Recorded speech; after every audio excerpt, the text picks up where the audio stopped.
Pushing the Pile, brought to you by FanDuel Sportsbook. Make every moment more. Kyle Long, back on the show. How you doing, brother? How was the weekend of sports? Good morning. First and foremost, I want to say, hey, that mustache, and I've seen it a few times in the last week or so, but it just looks better and better every time I see it. It's aging like a fine wine, and I appreciate that you still have it. How are you? I think I'm going to keep it. I think I'm keeping it through the draft. We were discussing That's good. Show. It might be a draft. I started growing it combine. If I keep it through the draft, that might just be my new yearly ritual, is just start growing at the combine, keep it all the way through the draft, and then once the players get picked, we can shave it off. But you know what? You shave something off there too. Well, that's funny you say that, because you're like intentionally going with a tradition. Well, I accidentally went to the barbershop on a non-scheduled day. Usually I have a standing, let's call it a noon Saturday appointment. And I go in there, same barber every time. You know me, I've got the same beard every week. I don't even have to touch it because my guy Akos over there does a great job. But I went in there the other day. It wasn't him. He was out. I got a new barber. He was kind of lackadaisical, wasn't listening to the directions. And I just said, take the beard down a little bit and fade it up. And I closed my eyes for about 3 minutes, and I was getting buzzed up. I opened my eyes, and I saw a little chubby boy staring back at me. And I didn't know what to think, but it was myself. I was looking at myself in the mirror. I went home. I didn't say a word about it to the guy. I was just like, I got to take my lumps. I didn't coach well enough in this situation. So that one's on me. It's like in that Monday meeting where it's like, well, I didn't explain that to my guys and they messed it up. That's what happened. And now I'm just looking like a boy. My players aren't going to take me seriously. I do think no matter what, when they turn that mirror around and show you your hair, you got to just be like, oh, I love it. Even if it's inside. I think I gave him the head nod. Like, yes, that is what I look like without a beard. Yeah, you shaved it all. Yep, you got it all. Perfect. Yep. Oh, good job. Well, a few more weeks and we'll be back. We'll be back in action. Speaking of back in action, couple big signings yesterday. After free agency, we had probably our biggest day since that first wave. Giants signed Russel Wilson, 1 year, $21 million. This comes after signing Jameis Winston, too. A lot of people have thought that after the Winston signing, that was kind of it. He was going to be their guy. Maybe they were going to draft one. At this point, I don't know if they're drafting one. That's 3 quarterbacks in a room, all getting paid. I'm not sure it happens. We'll obviously see come draft time. And then the Patriots signed Stefon Diggs. 3 years, $69 million. Sticker tag seems a little nuts, given he's coming off an ACL, given he's in his early 30s. $26 million guaranteed, though. This is one where, if you look at the fine print, it's probably going to come out to somewhere in like a 2-year, $30-ish million deal with some big fake money there at the back end. Any of these moves move the needle for you? Well, I think it's always interesting to have Russell Wilson in the headlines and to have him to go to one of these giant markets, the biggest one in New York. It's going to be even more interesting, and pair that personality with the personality of Jameis Winston, which is once again skyrocketed. Off the field, he's all over the place. Anytime you can get a guy like Jameis Winston on camera, it's gold, seemingly. Well, now you're going to pair that with Russell Wilson. Polar opposites, in my opinion, in terms of personality, and also in the way that they play the game of football. Russell Wilson, yes, he does have the moon ball in his arsenal, but a lot of the stuff we're seeing later in his career has been the action fakes out on the edge, dump down to tight ends, guys that are mirroring his motion towards the sideline.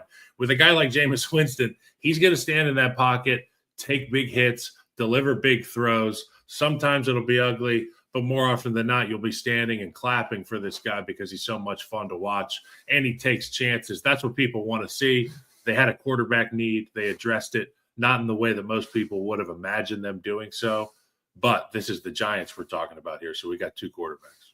Yeah, the Giants one is far more interesting to me because I think a lot of people had penciled in Shedeur Sanders at number 3. The buzz after the Shrine Bowl, how long they met with the cleats he had. Yes, like the thought was that was kind of a done deal, but it's like, I don't know at this point. That's 2 quarterbacks now, 2 vets. And now this might just be Joe Shane, Brian Dable, John Mara just saying, we've screwed up. We've effed up this quarterback position far too long post Eli Manning. We're going to throw the kitchen sink at it. We're going to do everything possible and just put 3 guys in a room and the cream rise to the top. And and Tommy DeVito can be the mob muscle. He can be in there making sure that these two veterans, Russell Wilson and Jameis Winston. Let's say Shedeur Sanders is the next pin that drops there for the New York Giants, and they end up with three of these guys in the room. You're gonna need all kinds of veteran leadership, and Russell Wilson's been there and done that. Jameis Winston has matured monstrously in the National Football League. We've watched it before our very eyes, and I know you have an appreciation for him, the leadership that he can instill. And for a guy like Shedeur Sanders, who's always been the alpha, the top dog, it'll be good to have the opportunity to be around some other guys that have been in the league a very long time. And believe it or not, Shedeur, they're worth more than you, probably. And that's a humbling thing when you get into the National Football League and you're around peers as opposed to pawns and peons. Yeah, I honestly think after this, though, I don't think they draft him. If I just had to read the tea leaves, that's just too crowded of a room at this point, in my opinion. I think they're riding with the vets and doing what they can with it. The Diggs move, though, I'll be honest, I hate it. I haven't seen the full numbers come out. It is a big sticker tag. $26 million, $26 million guaranteed is a lot, but like just from a coming off an ACL, I believe he's 31 years old. Oh, and you just look at his past two stops. I have a special wants to give me a kiss before she goes to the beach. Come here. Come give me a kiss. Hey, I'm on TV right now. Can you say hi to everybody? And then go have fun. Go have fun at the beach, okay? I love you so much. She's going with her mom to the beach. It's a girls' beach. Love it. Bye, Mama. Sorry about that, Mike. So Stefon, she have thoughts on Stefon Diggs? To the Pats. So it's more the last two stops: Houston, Buffalo. With him gone, so Houston year one, C.J. Stroud. Stroud was better. Josh Allen, the year after Stefon Diggs leaves, he was better. Yeah. Not to say it has anything necessarily to do with Stefon Diggs himself, and that there is just something circumstances. Yeah, there is something the there. Personality. It's not nothing. That Minnesota, Buffalo, Houston have all been like, thanks, but no thanks. Let that guy out the door after experiencing him for, however long they experienced him. So I do think that with a second-year quarterback who's just trying to gain his foothold in the league, this is not necessarily the personality I want adding to that building. Now, the Vegas can't be choosers. They had no options. Let's just assume he's healthy and is ready to go play, which we can't assume at this point in his career. Then you're getting a good player, but it always comes with that baggage that great skill players come with. Well, he has extra baggage. He paid for extra baggage because everywhere you see this guy, it's outside of it's outside of a late night spot. He's usually having a lot of fun. He's a young guy. I don't blame him. Seemingly, he's got the fun part of his life lined up pretty well, and I appreciate that. If he can go play ball and just be a teammate, be like the guys in his receiver room, then I see him having massive success with a guy like Drake Maye, and maybe he's smart enough to get the memo on the fact that he's had to pack his bags every single year. But the issue is, I don't see that happening because you can't change your stripes as a person. And once you are a certain type of way, that becomes who you are. And not all the guys in the receiver room are like that. Not all the guys on the roster are like that. And you have to be able to, when you're coming into a locker room, find a way to blend in, find a way to do less in a way. And I'm interested to see if he can do that in New England because it's New England as well. Well, that's the other thing I worry about is you have the coaching staff there. It's Mike Vrabel, Josh McDaniels. They're not like, they're not the most player friendly. They're not just going to let him be, late career Pittsburgh Antonio Brown, where he does whatever he wants. And if they don't need distractions in the new administration. And if he's going there at 31, he's going there for purely financial reasons, right? This is not a guy at the end of his career trying to find his first ring.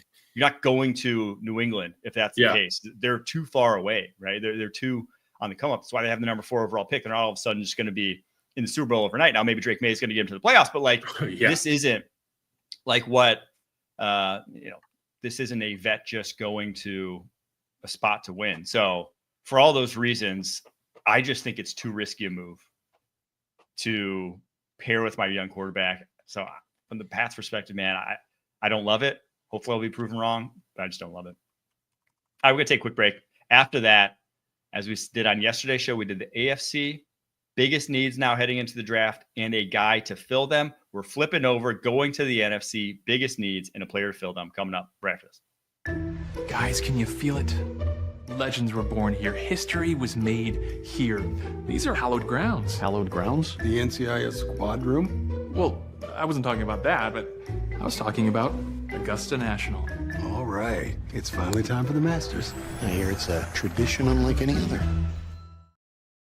All right, you did your very first mock draft. It's so bad. I'm looking at it now. I filled it out. I took my time. You did pen and pencil mock draft. I wrote on a bunch of note cards, like teams, needs, and then blah, blah, blah, blah, blah. And I just kind of went down. No trades in my mock draft. My brain hasn't upgraded to level 2. Level 2 is where you can implement trades and that kind of thing. I'm just going level 1, like a 12-year-old filled out a mock draft. See, I don't like doing trades until like a couple weeks. It was fun and it was hard, Mike. And it's clear to me that I don't have an appreciation enough for the people that go through here and do this year in, year out. Because what I found is I like to read a lot when I'm putting these things together. And usually you have your mainstays that you can lean on and trust. A guy like Daniel Jeremiah, who I know, I've shook his hand. Great guy.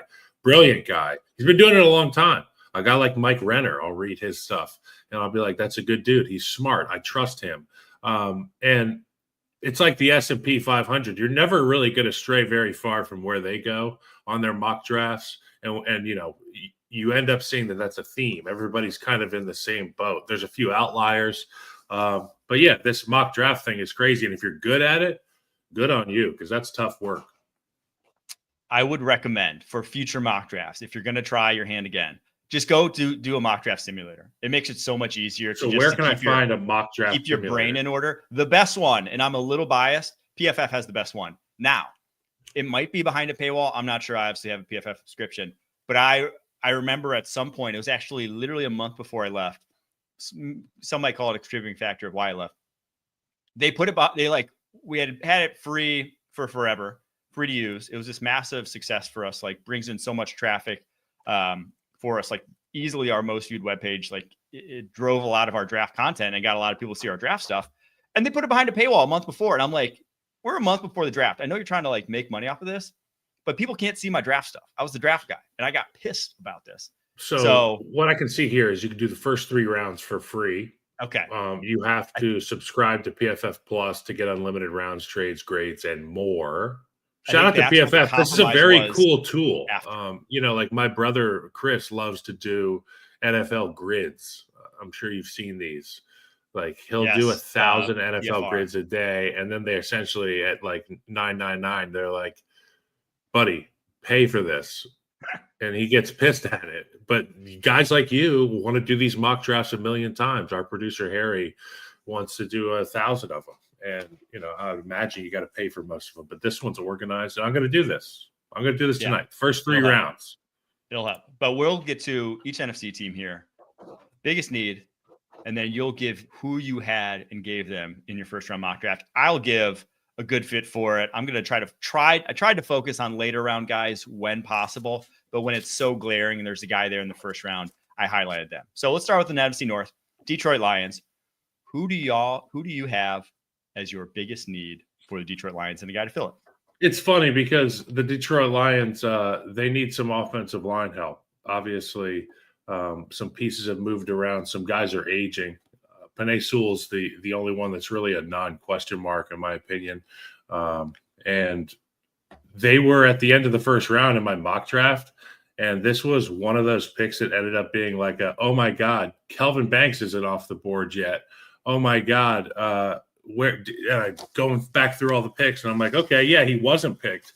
And who likes to develop offensive line and prides themselves, no pun intended, on having as many readily able and talented offensive lines? The Detroit Lions. So I went with Kelvin Banks in the NFC North. I know I'm going to get spit on for this pick, but at the end of the day, you need guys who can play. Well, we'll see about Banks because obviously you saw my rankings. I had him at the top. But I've seen rankings where he's not even in the top 30, not even people's first round. The evals on him are all over the map. Seen people calling him a guard.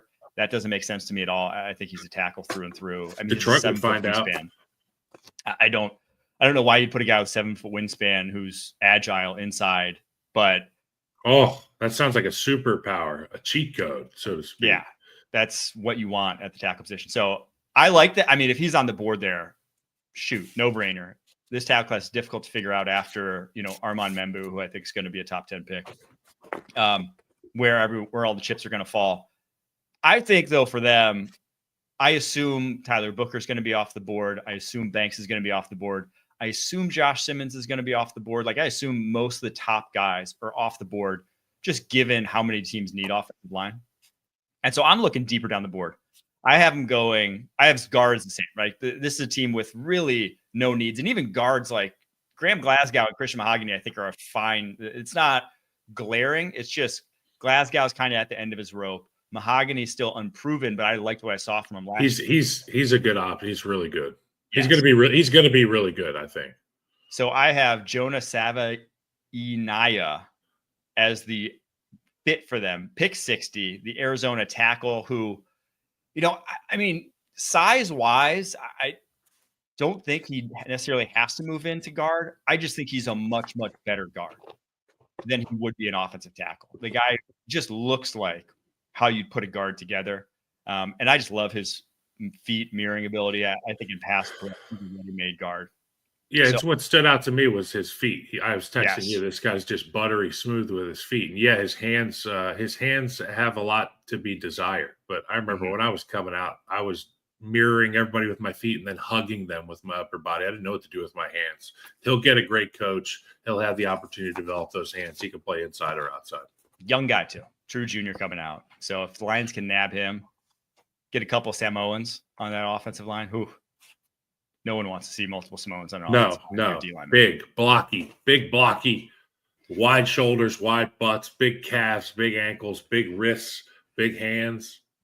Yeah, dude. I had a Samoan on my baseball team growing up who just in 7th, 8th grade would just drop the biggest bombs you've ever seen. And just everything about this guy, like you said, the ankles are just like thick, but not like unathletic the way most people you think with thick ankles. Like the guy who's just a wide human being. I think his dad played O-line for Illinois. Just built different. Go. It's in the blood. All right, Minnesota Vikings. I think we agreed here. Cornerback looks like their biggest need at this moment in time. I threw safety in there as well. Obviously losing Cam Bynum. Not really backfilling him via free agency, but right now your corners are Isaiah Rodgers, Jeff Okudah, Kai Blackman, Byron Murphy. That's where you'd want. What did you have going to them in the mock draft? I went with Jahdae Barron, a cornerback, and that secondary is always going to be a spot where you want to bolster it, especially in today's football economy. So I figure this guy Jahdae Barron will plug right in there, have the opportunity to help early. I think we have a good tier in this cornerback class where it's Hunter, Will Johnson from Michigan, Jahdae Barron, and then to me it's like somewhat of a chasm. If you're kind of like how I saw it when, Trent McDuffie came off the board and then Kyer Elam was like the next pick or 2 picks later, that I had just had so much higher a grade on McDuffie. I thought that year McDuffie was just behind Sauce and Stingley. It was Sauce, Stingley, McDuffie just behind them, and then big drop off. Yeah, the chasm. That's been proven. That's how I feel about this cornerback class. If you're taking that 4th guy, if you're taking that, whether it's Trey Amos, whoever it may be, CB4 in this class, I think there's a big drop off. So it could be a spot where someone, Jahdae Barron, Will Johnson, whichever one falls farther, it could be a spot where one of these CB needy teams, Vikings are one, Packers are one, and the Packers are ahead of the Vikings. So the Vikings could be willing to jump up the same way the Chiefs did with the Buffalo Bills back for Trent McDuffie and go get a Jahdae Barron if he does start to fall. So I like that call out. I'm going to go out, but I don't think he makes it to pick 24 though. Like they would, in my opinion, have to move up. There's going to be a run on corners early. He's one of the first guys to go right after Hunter and the other guy. Malachi Starks is who I went with for them. It's just one of my favorite fits. Just a ball player, versatile, fits Brian Flores' defense where if you need him to drop down and play like slot corner, he can. If you need him to play outside corner, I think he could. If you need him to play deep safety, box safety, the guy's just so versatile, such a football player that to me, that's just one of my fits that I'm going to keep saying makes too much sense until, draft day comes, pick 24 passes, and it doesn't happen. Until then, it's a great name too, Malachi Starks. He just sounds like a football player. True. All right, let's get to the Green Bay Packers, where I love that we agreed on this. Wide receiver as the biggest need. I was banging the table for this last year. No one believed me. Now, again, I'm not sure there was someone where they ended up picking that 100% would have been the guy, because obviously they missed Brian Thomas Jr. That would have been nice. But this year, I kind of do think at pick 23 that there will be someone sitting for them. One of those guys, whether it's Matthew Golden, Luther Burden, Tet McMillan, Emeka Egbuka, I think they'll have their choice at least of one of them, if not like three of them on the board there. Who do you got as who you put in the mock draft? I got Emeka Egbuka. He's a Packers type, man. I was also trying to do the Savai Naea. These are hard. I don't even like tongue twisters this year. I don't even know why I'm in television if I can't even say names. So Emeka Egbuka, Egbuka, and Jonah Savai Naea. Okay, see, we're working through this. You guys at home, stick with me here. That's a wide receiver out of Ohio State, and he's a cold weather wide receiver, which is important because in Green Bay, you have to have a little bit of that grit, a little bit of that toughness, and nobody does it better than Ohio State at this current point in time. Like this guy, they need a receiver. There was flurries of jabs coming out of social media in Green Bay this offseason saying we have no true number one wide receiver. The running back room going at the receivers going back at the running back room. Well, let's just add another receiver in there. You know what? If you don't have a true number one, just get 5 number twos, and you have the opportunity to really be a threat. Well, and what I love about Egbuka and why if he's picked 23, I'd be happy as heck. 5.5% career drop rate. Guy is reliable with his hands. One of the smartest wide receivers in this draft class. They rave about him there at Ohio State. And then the Packers, they're type at wide receiver, which they've rarely strayed from. I think Jaden Reed, one of the few times they ever did. They like guys with size. They draft 5'11 and up, 195 and up. They draft these big body guys who can run slants, who can go across the middle of the football field. Emeka Egbuka, 6'1", 205, fits that bill. And that's why in the second round, I went Jaden Higgins, pick 54. I think if he's on the board there now, will he be? I think the Higgins hype's getting to the point where he feels like one of those top of round 2 guys. You know, your T. Higgins spots, your Michael Pittman spots. He feels like he's kind of in that mold. Probably not as good a prospect as Higgins, but maybe, you know, I feel like he's probably close to a Michael Pittman, and he's got such good hands, man. 3% career drop rate over his career, almost 1,200 yards this past season. I think Jaden Higgins is a very much what the doctor ordered for this Packers receiving core, but we both agree wide receiver is on the prescription list for the Green Bay Packers. Chicago Bears, what do you got? Break it down. So many ways you could go with this pick, and so many social media GMs. And obviously there's going to be a lot of voices to be heard in Chicago at Hallis Hall about this pick. But you and I got to meet this young man when we were in New Orleans, and we got to interview him. And it was one of the, and I mean this in the most positive football way, it was one of the most boring interviews that you and I have ever done in terms of just the guy was clearly all football. We're going to go with Tyler Warren, the tight end out of Penn State, to plug and play into Ben Johnson's offense and be an immediate big-time contributor for Caleb Williams, that true safety net, that safety blanket that we are always yearning for in Cole Kmet. We're going to find a way to get Cole Kmet continually involved in this offense. But Tyler Warren can be that real explosive piece that's missing in that offense. And I think the Bears, maybe some would call it a reach to go get him at 10. But I think that when he's scoring touchdowns every single week and when he is an absolute ball hog offensively, you're going to love the pick. I don't think either of these tight ends, if you draft in the top 10, are reaches. I mean, maybe like depending on who's on the board, I might have guys higher, but I think Warren and Loveland are special prospects at the tight end position. And to me, though, I think if you're just setting this offense up and for what Ben Johnson, you're trying to replicate what he had in Detroit, right? Why not? You want to get Amari and Hampton or Ashton Genty. No, I was saying you want the athlete at tight end. Cole Kmet and Tyler Warren, both are like 4'7", 40 type guys, right? But they can actually block people. And in a tight end economy where all these guys are former basketball players or they're former receivers who were too slow to cut it outside, they get moved inside, they eat a couple cheeseburgers, and they become tight ends. These guys are tight ends. Tyler Warren, he stood next to me. That's a big son of a bitch. And if I was lining up on a double team next to a guy like that, I would like our chances in the run and subsequently in the play action game. And I think with Caleb's ability to get on the edge, they can work some of those leak concepts with him. Mm-hmm. He doesn't need to be the guy that's taking the top off the defense on a 6 or 7-step drop. What I want him to do is catch the ball, make somebody pay for it, maybe make another guy miss, create explosives with your tight ends, 2 tight end sets. See, I think Loveland, if you wanted to have the flexibility, so what they did in Detroit oftentimes with like those 2 tight ends was Laporta splits out wide, right? Like you have the flexibility to come out with 2 tight ends, 2 wide, and all of a sudden it just turns into 3 wide because Laporta can go run like a dig, like a number 3 wide receiver, and you have to respect it. To me, Loveland's the guy in this class that could go do that more readily than Warren. But Warren in your running game all of a sudden turns into a juggernaut with what they can put him do next to Darnell with 2 tight ends. And so Jackson.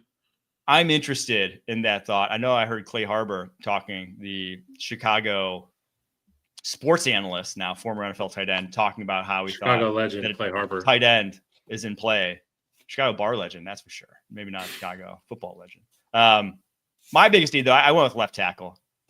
Truly, like, they've done a great job of filling needs in terms of just like there's not a spot where it's like, man, they really have a problem. Honestly, it's either left tackle or running back where they're probably the weakest.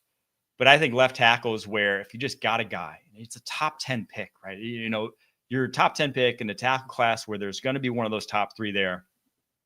I think Kelvin Banks is going to be on the board, and I would take him. I just think that your offensive line all of a sudden is a juggernaut. It's a juggernaut. There's no excuse then. No excuse for Caleb Williams. Yep. So that's who I went with. All right. I wouldn't complain with either of those. NFC North, Tampa Bay Bucks. NFC South. Yikes. NFC South. We just finished the NFC North. Tampa Bay Bucks. We both have the same one here and the same guy, linebacker, Jihad Campbell. Explain why it makes so much sense. Well, he's a tackling machine. They've got an aging linebacking core. Obviously, Levante David's going to be, in year 36 coming up here. And you can't expect that level of production from him on a week in, week out basis. And I'm sure we're going to get it again. But to have a guy like Jihad Campbell come in and fill those shoes, learn from that guy, get the opportunity to overlap with him. That was one of my biggest regrets, not being able to overlap with a guy like Olin Kreutz, who did it for a long time, a certain way, an old school type of way. Luckily, I got to meet him outside the building, but Jihad Campbell will get to be side by side with Levante David and getting to understand that position even further. Yeah, I'm with you. It's linebacker, just because Servassier Dennis, who knows, he was not healthy last season. Levante David at this point. So you could have problems at both linebacker positions. While safety, I think, is a bit of an issue. You'd like to address that. Linebacker's the biggest need. And then Jihad Campbell, just like a guy that can blitz at that caliber with his size in Todd Bowles' defense. It's just, I know Bucs fans may not be super excited about another first-round linebacker after Devin White and that whole saga, but Jihad Campbell, to me, he's just a darn good linebacker prospect. He has a really, really high floor. So love that fit. Atlanta Falcons coming up next. Biggest need, we both agree, just somewhere along the defensive line. I went edge. You went on the interior. Who was the pick for you? I went with Kenneth Grant, and that was the one that just continued to pop up on these mock drafts that I was checking out. Obviously, we watched all the top offensive linemen, yet to get through all the defensive linemen and linebackers. Watch some edge guys, but this is a gentleman who continued to show up on the list, so I had to put him on my list. All right, I went Mike Green because I think Raheem Morris utilizing the way he deployed undersized edges with his time with the Rams. I think he could very well do the same with Mike Green and just immediate pass rush. What do they need? They obviously could upgrade their run defense. You could use a big body in the middle, but you just need a dude off the edge who can get home. Your best pass rusher last year was Caden Ellis. Was an off-ball linebacker. It was probably your down in, down out, most consistent option. That can't happen again. Now, it's good to have that guy, but it can't happen again. You need a better guy in the line of scrimmage. Mike Green, to me, the fit there. Let's get to the New Orleans Saints. This is cool. You and I did the same thing. Where we had a little, we didn't converse about any of these beforehand, but we came to the same conclusion that seriously we didn't. Left guard and Will Campbell at pick 9. It makes too much sense. I love this fit, even though I've said that the Saints should probably attack value positions, and they could definitely go like edge, and Shamar Stewart from Texas A&M is a guy not too far down the road there. That would make sense as like a high swing of the bat, but why not just make this offensive line sick? For whoever you're obviously Derek Carr's not the long-term option. I think everyone agrees on that, but like whoever is next, if you draft a Will Campbell, they're stepping into an insane situation in terms of just like, that's one of the best run blocking lines in the NFL at minimum. Pass protection, we'll see how Trevor Penning, how Taliasa Fuaga come along in that regard, but your interior will be very stout and pass pro. So with guards getting paid as much as corners, why not take one in the top 10 when he's a guy like Will Campbell? I agree. I mean, and Will Campbell, it's like he's staying in Louisiana, man. It just makes sense. You said left guard. I said biggest need O-line. To be more specific, you want to shore up the inside because they've got those 2 tackles under contract. And, whoever the hell inherits that offensive line at the quarterback position, sometimes you just got to worry about handing the football off cleanly and letting the Hogs take care of work. And if Will Campbell joins that room, like you said, they become a real wave of an offensive line in the run game. All right, Carolina Panthers, last of the NFC South, holding pick number 8. What does you see as the biggest need? Because, there's a lot. There's a lot to qualify here. Yeah, because I wrote biggest need on my note card. I think it was like 5 things, and then I scratched them all out and I wrote just defense. So I was going for the best defensive guy I could find. And that's Jalen Walker. Mm-hmm. He is. I love that fit. It's another one. Go solve some problems. It's. You had Jadeveon Clowney dropping into coverage like 50 times last year. You don't want Jadeveon Clowney dropping into coverage 50 times. Now, Jalen Walker, you do. That guy can do that. That is a part of his skill set, but then also he can rush the passer like a freaking animal. So I went with corner, though. They're just so thin on the back end. There's a reason why they tried to jump the gun and pay J.C. Horn quickly is because Mike Jackson, Caleb Evans, Chow Smith-Wade, that's the rest of your cornerback group. There's a reason they signed like 5 defensive backs on cut day last year. It's because they got no one. So even if it's not necessarily first round, I love depth there, who I penciled them in. Because I don't know if pick 8, I'm going, like Will Johnson or Jahdae Barron. I think that's a little rich. I went Benjamin Morrison, the Notre Dame corner, at pick 57. You get 2 different types of man corners there in J.C. Horn, your big press guy at the line of scrimmage. Benjamin Morrison, definitely more of your match and mirror sort of guy who can handle speed. If you can get him at pick 57, if he's still on the board, the Notre Dame corner. Domer. It's a fit that I love. Shane Gillis's favorite corner.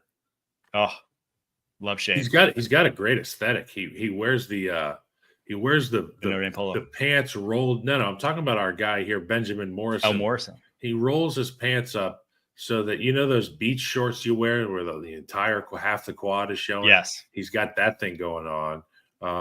Good swag, and I trust your word on his ability to play football. So he passes my swag check.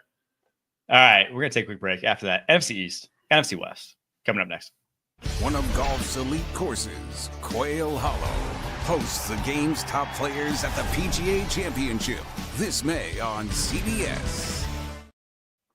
NFC East, Philadelphia Eagles, your Super Bowl champions. You're going to have to squint to find a need on this roster. There's not a lot of spots where it's like, yeah, that's a problem. That's how you win a Super Bowl, though. That helps. That helps when you don't have a lot of problems. So where are you looking at as a need for them?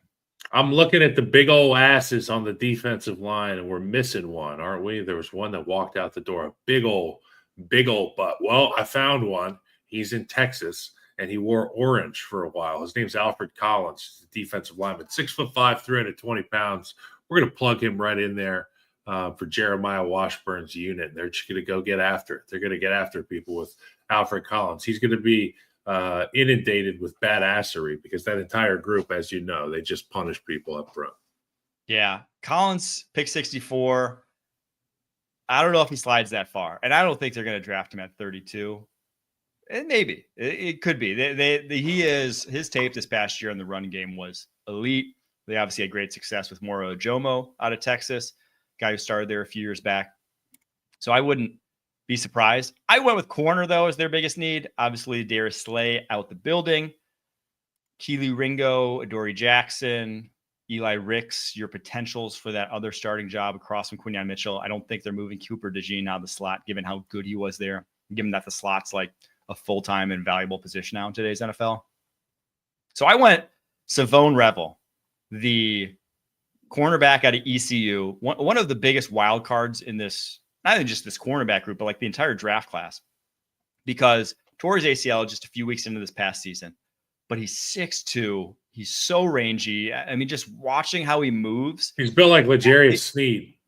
He reminds me of Antonio Cromartie, where it's just like, man, that guy at that size should not be moving like a 5'10" corner, right? And that's how L'Jarius Sneed looked too. So yeah, he's tall like Sneed, but he is thicker than Sneed. So for the Eagles, they are uniquely one of those teams that could just take a guy who may not, coming off an ACL may not be a big impact year one, but with really, really high. That's an investment. Yes. That's a high ROI, as we call it, investment. That's, a 3x leverage sort of cornerback play. All right. Washington Commanders.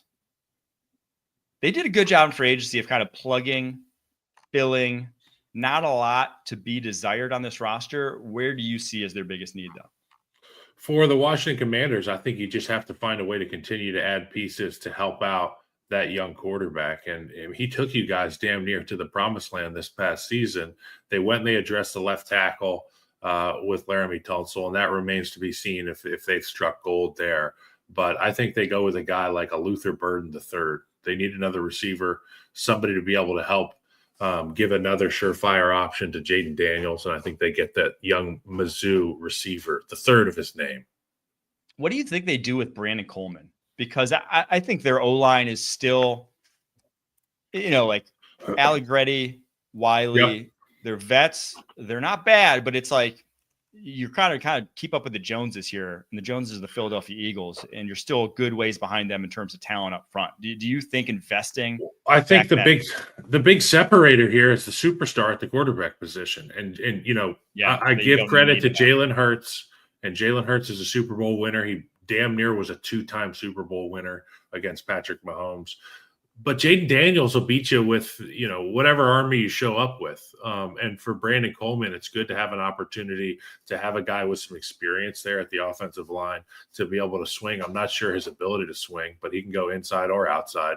And that's what you need. Obviously, Allegretti is a really big culture fit for them and somebody who can provide tremendous value at center and guard. But you address the tackle situation so you're not getting bombarded from the blind side. You add more pieces in the receiver room and get Jaden comfortable with options that he can get out of Dodge with quickly when surely teams are going to be winning more often than not inside and bringing pressures. You need these options like a Luther Burden.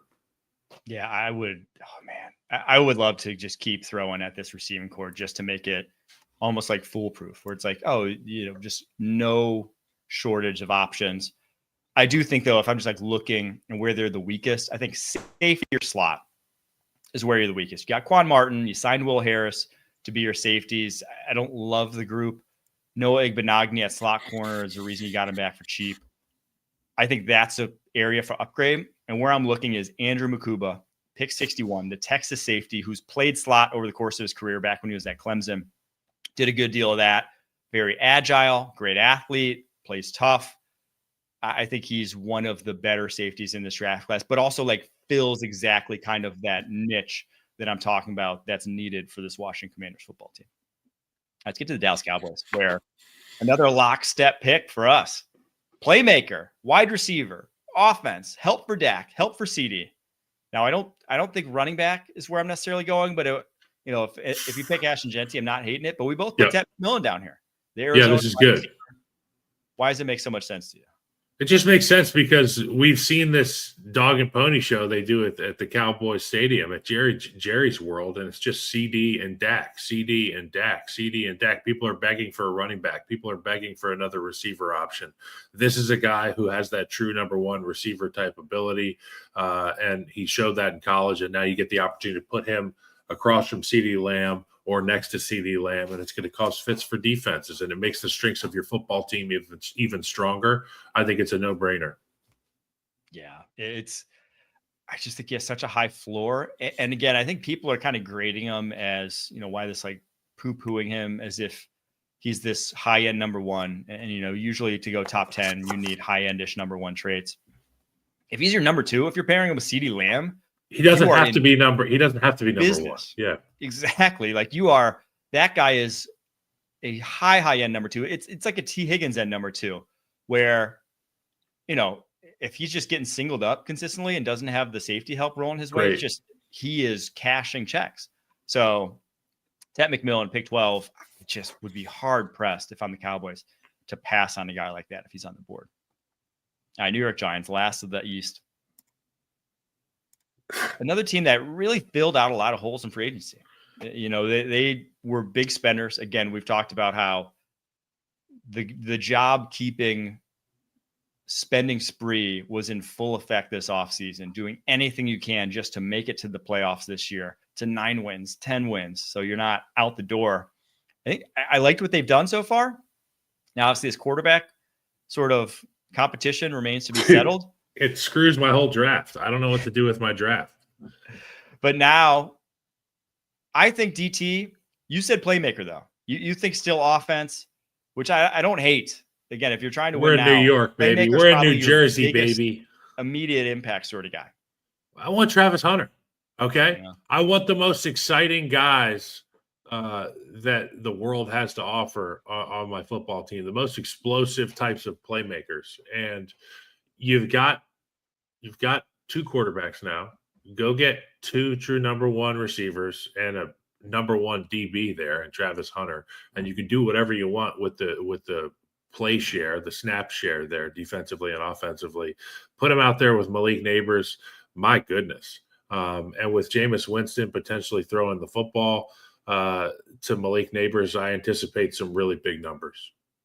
I went a little different route. And again, if Travis Hunter's there, and again, if you're not going quarterback, assuming Abdul Carter's off the board, that's who I'm taking.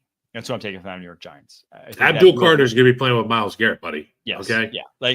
And it's like the same. I almost feel the same way about Abdul Carter and Myles Garrett as I do about Travis Hunter and Malik Neighbors. You're telling me that with Malik Neighbors and Travis Hunter, your offense isn't going to be insane, no matter even if it's Jameis playing quarterback. Yeah. Your offense is going to be insane.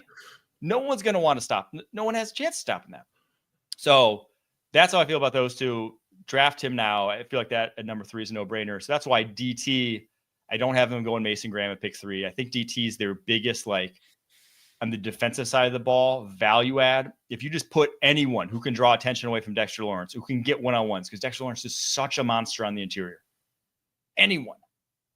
You just have one of the most dominant pass rushers in the NFL. They've just not been able to surround him with anything else on the interior. So that's why I went Deion Walker with pick 65. Probably not pick 34, a little too rich.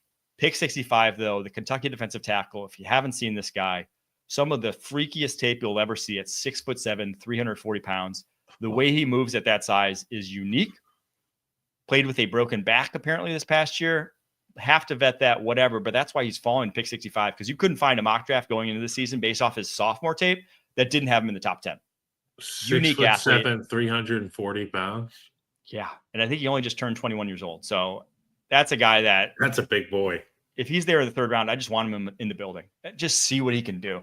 Special. I just want to look at him. I want to walk up and slap him on the back and be like, would you just look at him? Well, in person. So at the Senior Bowl, his build makes no sense. It's like you put a fridge on an end table. He's got these spindly legs that don't match his upper body, but then somehow he's so athletic with that build. We'll see how it fares. I'm taking him at that point in the draft, and because the upside is so high with him. Let's get to the West. Los Angeles Rams, your division champs from a year ago. Where did you have them going in your mock? I wanted to just get another receiver out there. Okay. You know what? I know that my biggest need is shown as wide receiver for the Rams, but there was a flurry of positions that I had written in there on my note card, but I ended up going with Jaden Higgins.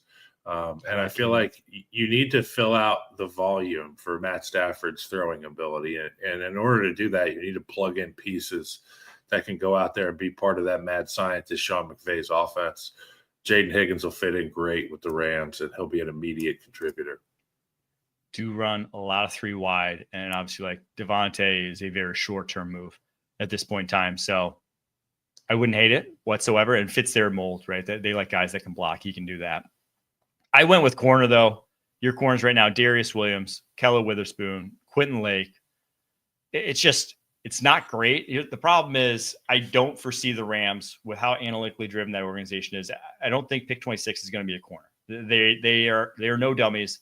They know you can find corners day 2, day 3. So I wrote for them Jacob Parrish, the Kansas State corner at pick 90.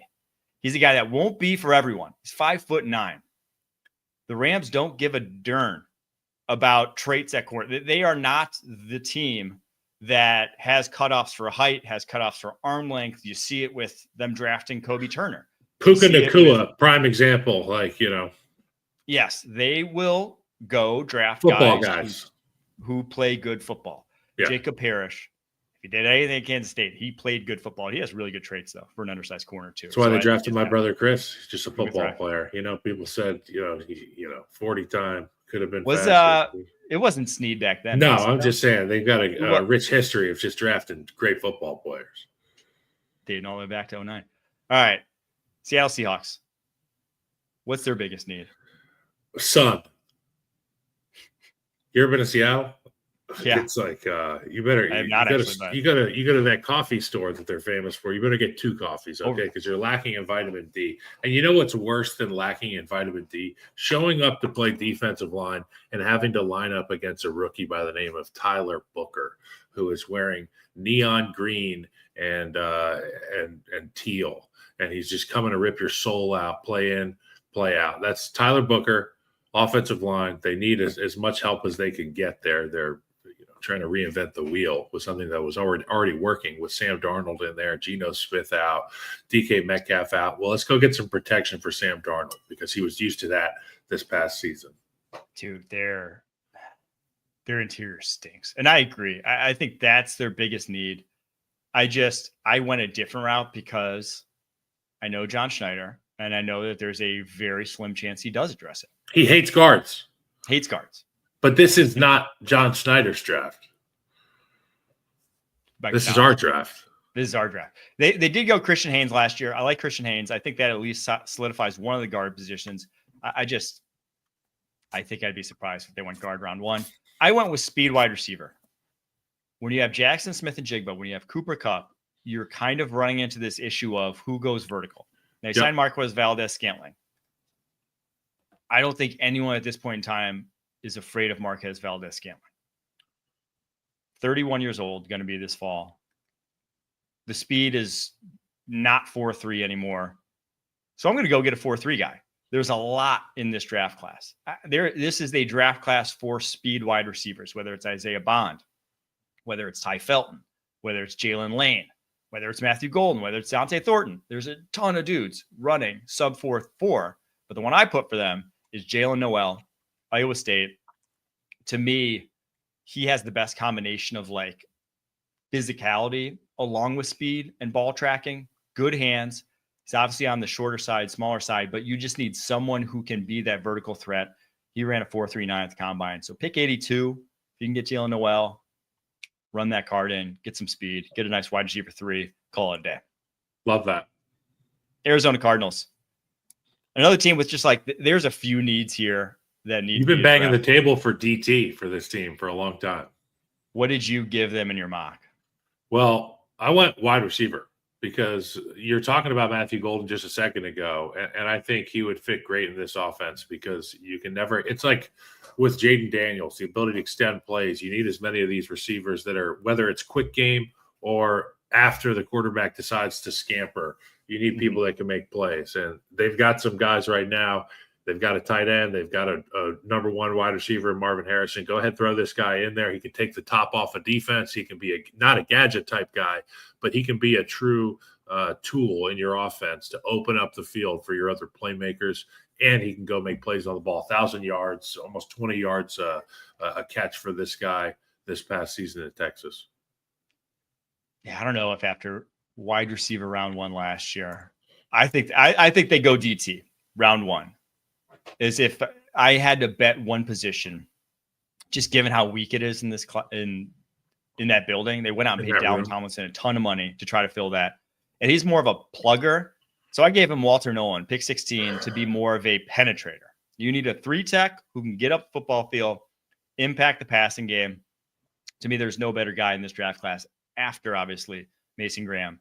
They had Robert and Kim Diche do that. That guy. Let me tell you about Freak Show. That guy was a penetrator and an explosive dude. But, man, he could have been great, Mike. He could have been really good. I heard some stories about him that he was just like weirdo. Well, he's a D lineman. They're all a little wacky, Mike. Chris Little. Yeah, Chris is wacky. He's probably floating a river in a pumpkin right now somewhere in like the Delaware Water Gap. All right, last team. Your dregs of the West last year, the San Francisco 49ers. How the mighty have fallen here. And we both had the same idea. The mighty fell because their defensive line was ass. The mighty fell because they didn't put pressure outside of Joey Bosa last year. Excuse me, Nick Bosa. Get him confused. Last year. So we just anywhere along the defensive line you can go. Where did you have them going? So I play NCAA on the PlayStation, and they have the players' names on there. Which is why when I first was hearing about Loveland, the tight end, I was like, oh, my God, I've scored 1 million touchdowns with that guy. He is really good. Well, I make 1 million tackles for loss with this defensive lineman, Derek Harmon from the University of Oregon.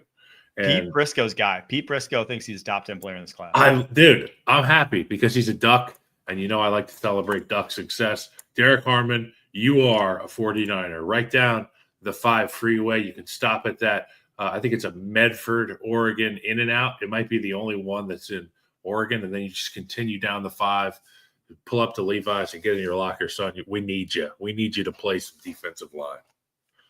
I went edge, and I didn't go first round. Now, maybe you could draft a Shamar Stewart round 1, maybe a Michael Williams. I wouldn't balk too hard. Yikes. I just reverted back to my list. Balk too hard at those, but I don't have an edge after. I guess Jalen Walker I have as a top 10 player in this class, but I don't have an edge as like a great value, and I'm not sure he's necessarily the type of edge they want in that scheme. So I went Nick Scorton, the Texas A&M defensive end, for pick 43. I think he's a guy that if you put in that building with Chris Kosterick, their defensive line coach, and across from Nick Bosa, obviously, and just coached him hard at the next level, he's 20. He could pay off big dividends. He is, I think, the second youngest player in this entire draft class. He doesn't turn 21 until August. So right on the eve of the season, the guy can finally have a drink of alcohol. So I watched this guy play against all the tackles that we were scouting a couple of weeks ago. And, obviously Stewart jumps off the film, but this guy is a brick shithouse. I mean, he really is. And you need that on the edge now with how attacking these offensive lines are playing. And he, compared to Shamar, is so much more fluid. I mean, you just see it with his spin moves. You see it with his ability to combo, one move to another. It's just, he has the type of skill set I like off the edge, which is just like coordination. And he has a kind of a trump card, which is his size, 6'4", in the 270s. He's a big, burly defensive end, and then he can kind of get to the edge and bend a little. So, yeah, I'm a fan. And I think at pick 43, if you can get his talents, you are hitting a home run with a guy like that. All right, there you have it. there is our full need and fit breakdown for the NFC. We did AFC yesterday. If you haven't listened, go back, check it out. We will be back next week. I got a draft show tomorrow doing defensive line, I believe defensive end, with none other than Pete Prisco. Oh, boy. He'll be making his triumphant return to the show.